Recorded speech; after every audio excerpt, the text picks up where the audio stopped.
Bonjour à toutes et à tous et bienvenue sur ce nouveau tutoriel à Unreal Engine 5 et nous allons voir le système de variables. Alors la dernière fois c'était les events et aujourd'hui donc je vais vous montrer tous les types de variables qu'on va pouvoir avoir donc dans Unreal Engine. Donc tout d'abord, qu'est-ce qu'une variable? En fait, une variable en informatique, ça va être en fait un symbole qui va associer un nom à une valeur. Donc on va voir en détail une des grands types de variables qui est la booléenne. Alors il y en a plusieurs des grands types de variables, je vais vous en citer trois. Donc il y a la variable booléenne, la variable qui va être string, vous allez voir aussi, et la variable qui va être float. Donc vous allez voir, c'est assez simple. Donc la variable booléenne, elle sera donc soit vraie soit fausse. La variable string, ça va être en fait pour dire quelque chose, pour nous donner un signe quand une chose va se passer. Et la variable float, ça va être en fait une variable qui va avoir un nombre à virgule. Donc pour créer une variable, on va faire déjà un event. Donc on va appeler donc begin play. Voilà, approcher un petit peu. Et donc vous voyez, on va étirer. Et là on va faire appel en fait à un bloc spécialement pour les variables booléennes qui va s'appeler branch. Une branche. Voilà. Donc voilà, rapprocher. Donc vous voyez, ce bloc-là, ça va être un bloc qui va donc en fait avoir donc une variable ici, donc booléenne, et qui va dire que quand cette variable est à true, et ben du coup on va faire ci, et quand cette variable est à fausse, on va faire ça. Donc déjà il va falloir qu'on crée une variable. Donc pour cela on va étirer juste ici, et là on va aller cliquer sur promote to variable, et là on va appeler donc notre variable tuto.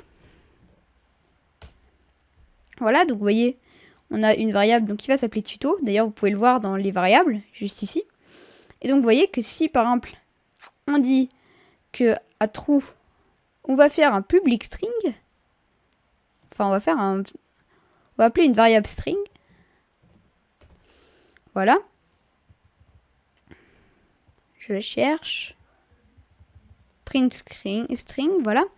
Et donc, vous voyez qu'en fait, le print string, ça va en fait nous permettre de dire quelque chose. Donc là, on va mettre donc c'est vrai,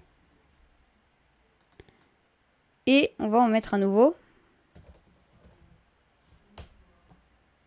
qui va dire c'est faux.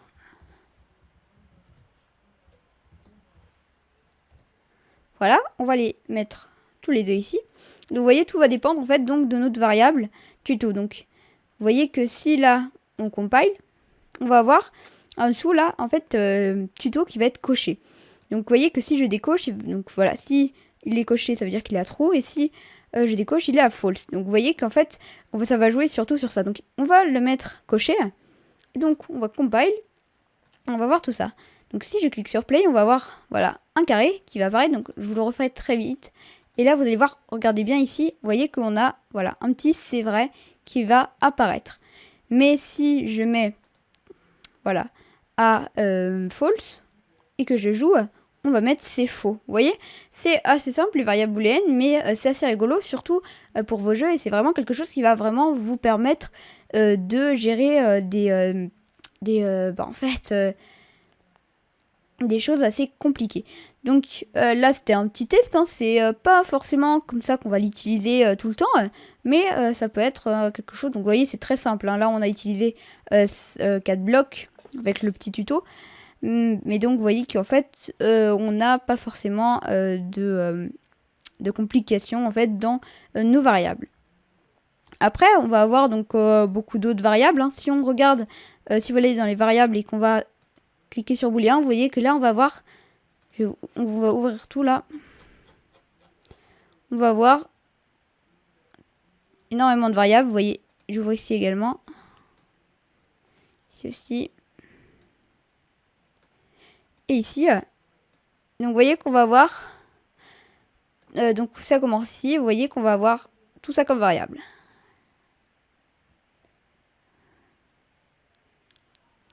Et oui, ça fait beaucoup, mais après en fait on en aura besoin en fait que pour des choses qui nous sont essentielles pour notre jeu, mais vous voyez qu'on n'aura pas forcément hyper beaucoup besoin de tout ça.